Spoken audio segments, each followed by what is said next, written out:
क्या हुआ जब नासा के वैज्ञानिकों को दिखे हनुमान जी।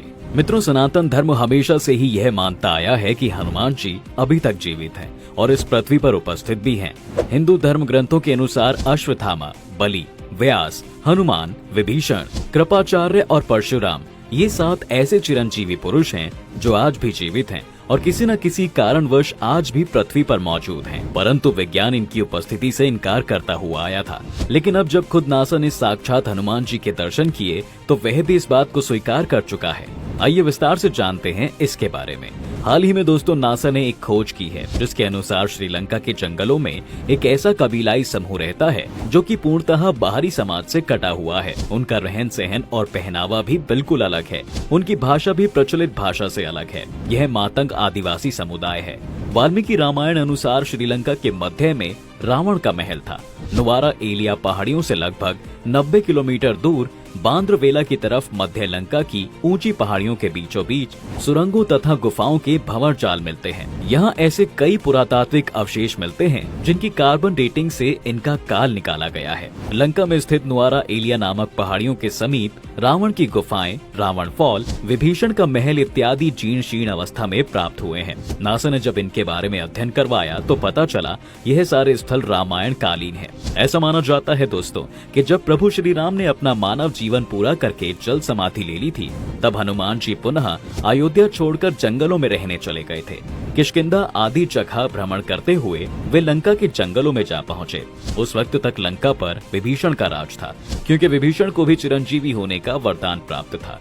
हनुमान जी कुछ दिन लंका के उन वनों में ही रह रहे थे और प्रभु श्री राम का ध्यान करते रहे। लंका के वनों में निवास के दौरान पिद्रु पर्वत में रहने वाले कुछ मातंग आदिवासियों ने उनकी खूब सेवा की और उनकी सेवा से प्रसन्न होकर हनुमान जी ने उनको वचन दिया कि प्रत्येक 41 साल बाद मैं तुम सभी से अवश्य मिलने आया करूंगा। यह मान्यता है कि मातंगों के पास एक ऐसा रहस्यमय मंत्र है जिसका जाप करने से हनुमान जी सूक्ष्म रूप से प्रकट हो जाते हैं।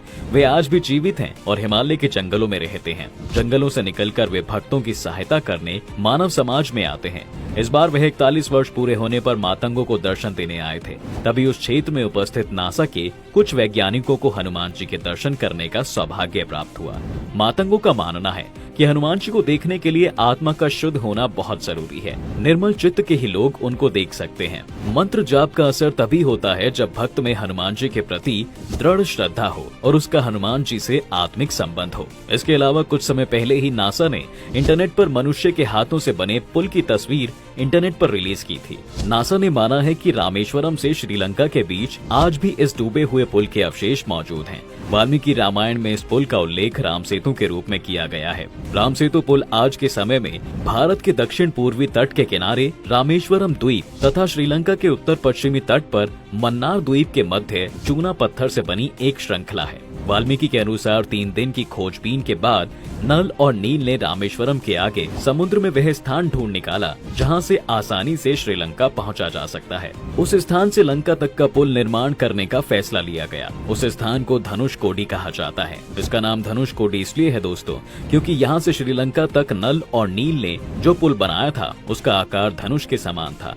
शोधकर्ताओं के अनुसार इसके लिए एक विशेष प्रकार के पत्थर का इस्तेमाल किया गया था जिसे विज्ञान की भाषा में प्यूमाई स्टोन कहा जाता है। यह पत्थर पानी में नहीं डूबता। रामेश्वरम में आई सुनामी के दौरान समुद्र किनारे इस पत्थर को देखा गया था। आज भी भारत के कई साधु संतों के पास इस तरह के पत्थर मौजूद हैं। इन सब के साथ ही दोस्तों श्रीलंका के इंटरनेशनल रामायण रिसर्च सेंटर और वहाँ के पर्यटन मंत्रालय ने मिलकर रामायण से जुड़े ऐसे 50 स्थल ढूंढ लिए हैं जिनका पुरातात्विक और ऐतिहासिक महत्व है और जिनका रामायण में भी उल्लेख मिलता है। इन अलग अलग स्थानों पर जो माता सीता, राम, लक्ष्मण, हनुमान जी की जो मूर्तियां रखी थीं, उनकी कार्बन डेटिंग से पता चला है कि वे भी 5000 वर्ष पुरानी हैं। इस प्रकार कई बार अलग अलग स्रोतों, अलग अलग संस्थाओं द्वारा किए गए अनुसंधान के द्वारा यह सिद्ध हो चुका है कि महाकाव्य रामायण में वर्णित सारी घटनाएं, सारे पात्र, सारी कथाएं पूर्णतः सत्य हैं। तो दोस्तों आज के इस वीडियो में बस इतना ही। अगर आपको यह वीडियो पसंद आया हो तो कमेंट में जय श्री राम और जय बजरंगबली लिखना बिल्कुल ना भूलें।